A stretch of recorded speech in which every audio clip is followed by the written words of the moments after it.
222 incendi nel 2016, 354 nel 2017. L'incremento dei roghi e degli ettari percorsi dal fuoco in Liguria mette sul chi vive la regione. Questa mattina è stata presentata la campagna di prevenzione estiva degli incendi boschivi.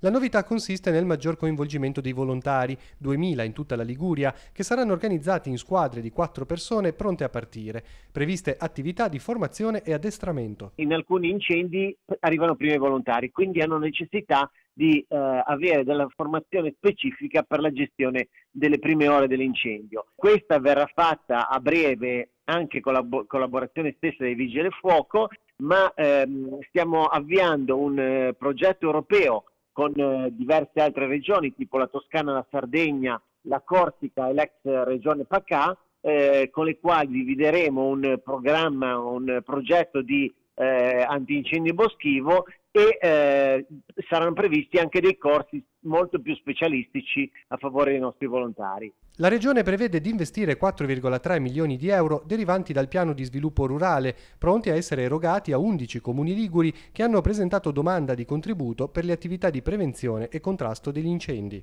Si aggiungeranno circa altri 4 milioni che andranno a essere utilizzati per acquedotti irrigui, piccole vasche antincendio oppure piccoli bacini.